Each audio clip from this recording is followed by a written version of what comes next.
श्री शिवाय नमस्तुभ्यम। हर हर महादेव। भवानी मठ sub station के पास दोंदेमाला परथाड़ी गांव ज्यादा पेट्रोल पंप के सामने नासिक महाराष्ट्र में गुरु जी के द्वारा श्री देव दीपावली शिव महाप्राण कथा के 5वें दिन की कथा अंतिम दिन की कथा आज पूर्ण हो चुकी है। 25 नवंबर अंतिम दिन की कथा में गुरुजी ने शिव जी की विशेष कृपा प्राप्त करने का एक उपाय बताया है। साथ ही गुरुजी ने बताया है कि देव दीपावली कब मनानी है।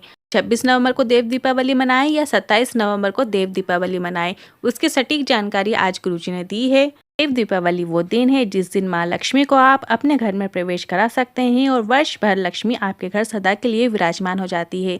ऐसा कौन सा उपाय करें जिससे आपके घर में माँ लक्ष्मी की विशेष कृपा प्राप्त हो, वो भी हम आपको इसी वीडियो के माध्यम से बताने वाले हैं। इसी कथा में गुरुजी ने 12 उपाय पत्र उपयोगी जानकारियां दी हैं। सभी की जानकारी आपको इसी वीडियो के माध्यम से देंगे। किसी कारणवश यदि आपने आज की कथा नहीं सुनी है तो पूरी कथा का रसतत्व, पूरी कथा का सार आपको इस छोटे से वीडियो से प्राप्त हो जाएगा। तो बढ़ते हैं आज की कथा की पहली जानकारी की ओर। कथा शुरू होते ही गुरुजी ने एक पत्र पढ़ा और उसमें सबिता जी का पत्र था, जिसे पढ़ने से पहले गुरुजी ने कहा, बहुत बहुत साधुवाद, आपने बहुत हिम्मत का कार्य किया है जो ये पत्र लिखा है। पत्र में लिखा था, मेरे 3 पशुपतिनाथ व्रत एक मंदिर में हुए, पर जब उस मंदिर में बहुत अधिक मात्रा में लोग पशुपतिनाथ व्रत करने लगे, बहुत लोग आने लगे, तो किसी ने उस मंदिर में ताला लगा दिया। अब ना उस मंदिर में किसी को जल चढ़ाने दिया जाता है और ना ही मंदिर में आने दिया जाता है। अब गुरुजी, मैं बाकी के व्रत कैसे करूं, क्योंकि पशुपतिनाथ व्रत में सभी व्रत एक मंदिर में किए जाते हैं। इसके बाद गुरुजी ने कहा, हम सभी मंदिरों के पुजारी, ट्रस्टियों, संचालकों और मालिकों से कहना चाहेंगे, शिव महाप्राण के पहले ऐसे कितने मंदिर थे जिसके अंदर कुत्ते बैठे रहते थे, लोग जाना पसंद नहीं करते थे, गोबर पड़ा रहता था, जाले लगे रहते थे, वैसा का वैसा पड़ा रहता था, झाड़ू भी नहीं लगती थी। के बाद गुरुजी ने कहा, हम सनातन धर्म के रक्षकों से हाथ जोड़कर निवेदन है, घर का बेटा बेटी, घर का पुरुष, घर की महिला शंकर भगवान के मंदिर तक आ रहे हैं तो आपको खुश होना चाहिए कि हमारा सनातन धर्म जाग रहा है। अगर उनके दिल में गलत भावना आ गई तो यह मंदिर जाना छोड़ देंगे, क्योंकि दुनिया के लोग तो चाहते ही हैं या सनातन धर्म को छोड़कर दूसरे धर्म में चले जाएंगे। शिव महाप्राण की कथा यह कहती है, अगर कोई शिवालय तक आ रहा है, एक लोटा जल शिवलिंग पर अर्पित करना चाहता है तो आपको मंदिर के दरवाजे खोलने चाहिए, क्योंकि भक्त से भगवान है। इसके बाद गुरुजी ने कहा, अगर आप बेलपत्र के वृक्ष के नीचे शिवलिंग नहीं भी बना पा रहे हैं, शिवलिंग नहीं भी है, कोई दिक्कत नहीं है, आप बेलपत्र के वृक्ष के नीचे जड़ के पास भी जल अर्पित कर सकते हैं, पूजन कर सकते हैं और प्रसाद के 2 हिस्से वहां छोड़ सकते हैं। बेलपत्र को ही शिव मानकर आप पूजा कर सकते हैं, वो भी भोलेनाथ स्वीकार कर लेते हैं। बढ़ते हैं आज की कथा की दूसरी जानकारी की ओर। शीतल दीपक जी पत्र लेकर आए। मेरी बेटी रेवा 6 वर्ष की है और जब वह 5 वर्ष की थी तब उसे हार्ट की बीमारी हो गई। प्रतिदिन उसे बुखार आता था, जिसके कारण उसका हार्ट कमजोर हो गया। डॉक्टर ने बताया, हार्ट कम से कम 60% कार्य करना चाहिए, पर इसका जो हार्ट था वो 28% काम कर रहा है। गुरुदेव, इसके हार्ट का परसेंट बढ़ने की जगह कम होने लगा, 19% पे आ गया फिर कम होते होते 17% पर उसका हार्ट आ गया और फिर 5% पर उसका हार्ट आ गया। ने कहा, इसका जो 5% हार्ट चल रहा है, ये माना नहीं जाता है कि ये हार्ट चल रहा है, उसका हार्ट कार्य करना बंद कर दिया है। इसके लीवर किडनी ने भी कार्य करना बंद कर दिए हैं, शरीर में सूजन आ गई है, पूरे शरीर में पानी भर गया है। डॉक्टर ने कह दिया ये मरे के तुल्य है। किसी के कहने पर मैंने शिव महाप्राण कथा सुनना शुरू किया। माँ ने सीहोर को बृहस्पति धाम में जाकर रुद्राक्ष लेकर आई, पशुपतिनाथ व्रत करना शुरू किया। रात को रुद्राक्ष को पानी में गला देते हैं और वो अगले दिन सुबह शिवलिंग पर चढ़ा देती। लोग कहते हैं सीहोर वाले को बृहस्पति धाम के रुद्राक्ष में क्या है, मैंने खुद प्रयोग किया है गुरुजी। बेलपत्र और 1 लोटा जल जब मैंने शिवालय में रोज चढ़ाना शुरू किया, रुद्राक्ष का जल अपनी बेटी को पिलाना शुरू किया। एकांतेश्वर महादेव की कथा आपने जो की थी वो हमने सुनी और बेटी के कान में हेडफोन लगा देते। बाबा की कृपा से मेरी बेटी का जो हार्ट 5% पर कार्य कर रहा था, अब वह 25% के ऊपर है और लीवर और किडनी ने भी कार्य करना शुरू कर दिया है। धीरे धीरे उसमें सुधार आ रहा है। उसी का आभार व्यक्त करने हम कथा पंडाल में आए हैं। बढ़ते हैं आज की कथा की तीसरी जानकारी की ओर। गुरुजी ने कहा, अगर आपको लग रहा है जीवन में बहुत कष्ट चल रहा है, दुख चल रहा है, तकलीफ चल रही है, कुछ अच्छा नहीं हो रहा है, तो आपको अपने ही घर के कोई गमले में, चाहे वो बेलपत्र का गमला हो या फिर कोई भी गमला हो, तुलसी का गमला छोड़कर उस गमले की मिट्टी का प्रयोग करते हुए एक लिंगनुमा आकृति बना लेना है। कई लोगों का प्रश्न रहता है कि क्या नीचे जलाधारी बनाना भी आवश्यक है। जी ने कहा ऐसा आवश्यक नहीं है। शिव महापुराण में इस प्रकार की जो लिंग होती है जिसमें नीचे जलाधारी नहीं होती है, ऐसी लिंग नुमा आकृति को मणि लिंग कहा गया है। वहीं पर पूजन अर्चन करके उस मिट्टी का, उस लिंग नुमा आकृति का आप विसर्जन कर दीजिए। इस प्रकार से भी भोलेनाथ आपकी पूजा स्वीकार करते हैं और आप पर भोलेनाथ की विशेष कृपा होती है। बढ़ते हैं आज की कथा की चौथी जानकारी की ओर। अगर जीवन में बहुत समस्याएं चल रही हैं, अगर आप सीहोर कुबेरेश्वर धाम आने वाले हैं तो कंकर शंकर की धरा पर 5 कंकर उठाकर आपको जहां पर कंकर शंकर पूजन की जगह बनाई गई है वहां पर आपको नमन करके, पूजन करके दिल से बाबा से अपनी बात बोल देना है। जब आप कुबेरेश्वर धाम जाएं तो वहीं पर जहां कंकर शंकर के पूजन का स्थान बनाया गया है वहीं पर ही आपको 5 कंकर रखकर पूजन करनी है और दिल से अपनी बाबा से बात बोल देनी है और कहना है कि ऐसा भंडार भरना कि मैं 3 महीने के पहले ही वापस यहां आ जाऊं। बढ़ते हैं आज की कथा की 5वीं जानकारी की ओर। भारती रतन जाधव जी पत्र लेकर आई। मेरे पति का लीवर खराब हो चुका था, 10% ही बचा था, मतलब 10% ही कार्य कर रहा था। कई जगह दिखाई, सभी ने लीवर बदलने का कह दिया। खर्चा लगभग 30 लाख का बताया क्योंकि लीवर इतना डैमेज हो चुका था। इसका ऑपरेशन 8 स्टेज में करना था। मैंने टीवी में कथा सुनना शुरू किया, रोज मंदिर जाना शुरू किया। एक बेलपत्र चढ़ाती और बाबा से औषधि रूप में प्राप्त करके लाती और पति को दे देती। 20 दिन बाद पति की फिर से जांच कराई गई तो डॉक्टर ने कहा लीवर ने कार्य करना वापस शुरू कर दिया है, अब ऑपरेशन की भी जरूरत नहीं है। वे पूरी तरीके से ठीक हो चुके हैं और अभी कथा पंडाल में सेवा प्रदान भी कर रहे हैं। उसी का आभार व्यक्त करने कथा पंडाल में आई हूँ।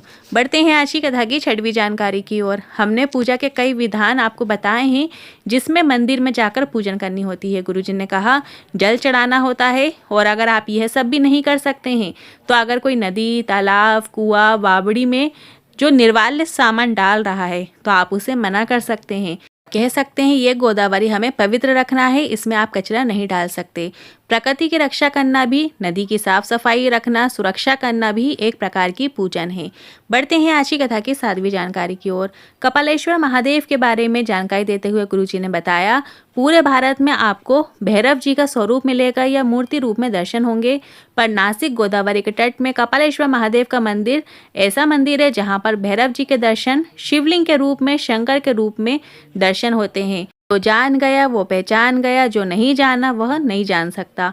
बढ़ते हैं आज की कथा की 8वीं जानकारी की ओर। वंदना विनोद चौहान जी पत्र लेकर आई। मेरी लड़की को 16 वर्ष के बाद एक बीमारी हो गई जिसके कारण शरीर की नसें अपने आप फट जाती और वहां से खून निकलना शुरू हो जाता। कभी हाथ पांव की नसें कट जाती, कभी वहां से खून निकल जाता, कभी सर की नस फट जाती, कभी मांग से खून निकल जाता। सभी डॉक्टरों को दिखाया, कहीं पर कोई इलाज नहीं था। डॉक्टर ने कहा इस प्रकार की बीमारी का कोई इलाज नहीं है जिसमें नस फटने में खून निकलता है। तब किसी ने शिव महापुराण कथा सुनने को कहा। उसे कथा में गुरुजी आपने अलोनी गोबर के कंडे का वर्णन किया, उसकी भस्म तैयार करके भोलेनाथ को अर्पित करो और रात को 12 बजे वाला जो आपने उपाय बताया था वो उपाय हमने करना शुरू किया। उसी समय आपने ऑनलाइन शिवलिंग का पूजन भी कराया था, हमने वो भी किया जिसकी एक बेलपत्र उठाकर हमने रख ली और वो बेलपत्र हमने हमारी बेटी को खिला दी। गुरुजी बेटी के शरीर में आपके कहे अनुसार रात्रि को 12 बजे वह भस्म लगा दी। ऐसा करना हमने शुरू किया। इसके इलाज में देश विदेश के सभी डॉक्टर ने मना कर दिया था, पर आज मेरी बेटी पूर्ण रूप से ठीक होकर कथा पंडाल में बैठी है। उसी का आभार व्यक्त करने हम कथा पंडाल में आए हैं। बढ़ते हैं आज की कथा की 9वीं जानकारी की ओर। सारिका मनोज जी पत्र लेकर आई। मेरी शादी के 14 वर्ष हो गए थे पर संतान की प्राप्ति नहीं थी। जहां जहां लोगों ने बताया वहां वहां जाकर झोली भर आती, पर कहीं से कोई लाभ नहीं हुआ। गुरुजी तब आपने पार्थिव शिवलिंग का ऑनलाइन पूजन कराया था, वो हमने किया और पति पत्नी ने एक एक बेलपत्र को उठाकर प्राप्त करके खा लिया। बाबा से निवेदन किया, हमने सावन शिवरात्रि का पूजन किया है, अभिषेक किया है, हमें संतान प्राप्ति का आशीर्वाद प्रदान कीजिए। केवल 2 महीने निकले और मेरा गर्भ ठहर गया। बाबा की कृपा से मुझे पुत्र रत्न की प्राप्ति हुई है जिसका नाम मैंने शिवांश रखा है। उसी का आभार व्यक्त करने कथा पंडाल में आए हैं। बढ़ते हैं आज की कथा की 10वीं जानकारी की ओर। देव दीपावली की शुरुआत 26 नवंबर को दोपहर 3:52 से हो रही है और इसका समापन 27 नवंबर को दोपहर में 2:45 में होगा। तो ऐसे में गुरुजी के बताए गए जो उपाय हैं, सुबह वाले उपाय हैं, वो उपाय आप 27 नवंबर के दिन सुबह के समय कर सकते हैं और जो रात्रि वाले उपाय हैं वो आप 26 नवंबर को रात्रि में करें।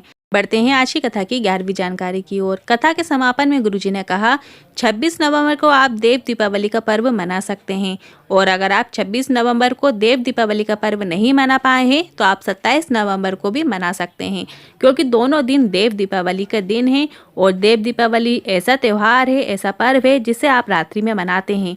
अगले 12वें उपाय की ओर। गुरुजी ने बताया, कल की कथा में गुरुजी ने बताया था कि देव दीपावली के दिन आपको एक पान के पत्ते में थोड़ी सी शहद रखकर माता लक्ष्मी को भोग रूप में अर्पित करना है। आप अपने घर के मंदिर में एक पान के पत्ते में थोड़ी सी शहद की बिंदी लगाकर भोग रूपी माता लक्ष्मी को अर्पित कीजिए। साथ ही आपको एक बेलपत्र में भी थोड़ी सी शहद की बिंदी लगाकर भोलेनाथ को अर्पित करना है। ऐसे में आपके घर में माता लक्ष्मी का सदा के लिए वास होता है और वर्ष भर माँ लक्ष्मी की विशेष कृपा आपको प्राप्त होती है। ये उपाय आप 26 नवंबर को भी कर सकते हैं और 27 नवंबर को भी कर सकते हैं। में से कोई भी एक दिन आप इस उपाय को जरूर कीजिएगा। अब बढ़ते हैं अगले 13वें उपाय की ओर। देव दीपावली के दिन 7 दीपक और 7 पुष्पों का आपको पूजन करना होता है। ये एक विशेष उपाय है जो कि आपको देव दीपावली के दिन करना है। देव दीपावली के दिन आपको 7 पुष्प लेना है। कोई भी 7 पुष्प आप ले सकते हैं। आप अपने घर के अंदर जो मटका रखा होता है, जहाँ पर आप पानी का पात्र भरकर रखते हो, रसोई घर में आपको इस उपाय को करना है। आपको वहाँ पर 7 पुष्प को एक प्लेट में रख देना है या एक कटोरी में आपको उसी पानी के पात्र के पास, मटके के पास रख देना है। और देव दीपावली के दिन सुबह के समय आपको ये उपाय करना है। अब देव दीपावली का जो सुबह का समय है तो आप 27 नवंबर की सुबह भी इस उपाय को कर सकते हैं। सुबह के समय आपको एक कटोरी में 7 पुष्प को रखना है, पानी के पात्र के पास रख दें और इसके बाद आपको 7 घी के दीपक अपने रसोई घर के अंदर ही प्रज्वलित करना है। आप 7 दीपक आटे के भी बना सकते हैं और उसमें लंबी बाती का प्रयोग करते हुए दीपक प्रज्वलित कीजिए। जब दीपक पूरी तरीके से ठंडे हो जाएं, उसके बाद दिन भर में कभी भी आप वो 7 पुष्प को ले जाकर या तो आप भोलेनाथ के मंदिर में अर्पित कीजिए या चौखट पर अर्पित कीजिए या भोलेनाथ के शिवलिंग पे अर्पित कर दीजिए। यदि आप मंदिर नहीं जा सकते हैं तो वो 7 पुष्प आप किसी बेलपत्र के वृक्ष के नीचे अर्पित कर दें या फिर आप किसी पवित्र नदी के तट पर भी वो 7 पुष्प को अर्पित कर सकते हैं या किसी पवित्र वृक्ष, देवतुल्य वृक्ष, पीपल के वृक्ष के नीचे भी आप वो अर्पित कर सकते हैं या आपको आंवले का वृक्ष मिल जाए तो आप वहाँ पे भी 7 पुष्प ले जाकर अर्पित कर सकते हैं। जहाँ पे भी आपको सही जगह मिल जाती है, आप आसानी से जा सकते हैं अपने नज़दीक में, तो आप वहाँ पर जाकर अर्पित कीजिए। वो 7 पुष्प को आप शिवलिंग पे भी अर्पित कर सकते हैं। इसके बाद भोलेनाथ से अपनी कामना करते हुए एक पुष्प उनसे अपना कुबेर भंडारी का भंडार भरने के लिए निवेदन करते हुए लेकर अपने पास रख लें। और अगली बार जब देव दीपावली आएगी तो आपको याद आएगा कि बाबा ने आपको क्या प्रदान किया है। अब जो 7 पुष्पों में से एक पुष्प आपने निवेदन करके उठाया है, वो पुष्प आपको अपने घर में या तो लाल कपड़े के अंदर रख लीजिए अपनी तिजोरी में, या फिर वो पुष्प को आप अपने घर की जो आरती की किताब होती है या कोई पुराण हो आपके घर में तो आप उसके अंदर भी उस पुष्प को रख सकते हैं। आपको वर्ष भर उस पुष्प को अपने घर में रख लेना है। उपाय को करने से वर्ष भर आपके घर में माँ लक्ष्मी सदा के लिए विराजमान हो जाती हैं। आपके घर में वर्ष भर धन संपदा बढ़ती ही चली जाती है, धन संपदा की वृद्धि होती है, लक्ष्मी की कभी कमी नहीं आती है। इस उपाय को आप 27 नवंबर के दिन सुबह के समय कर सकते हैं। आज के इन उपाय से लेकर मन में कोई सवाल है, क्वेश्चन है तो आप कमेंट बॉक्स के जरिए पूछ सकते हैं। वीडियो थोड़ा भी उपयोगी लगा हो तो वीडियो को लाइक करके कमेंट बॉक्स में हर हर महादेव जरूर टाइप कीजिएगा। श्री शिवाय नमस्तुभ्यम, हर हर महादेव।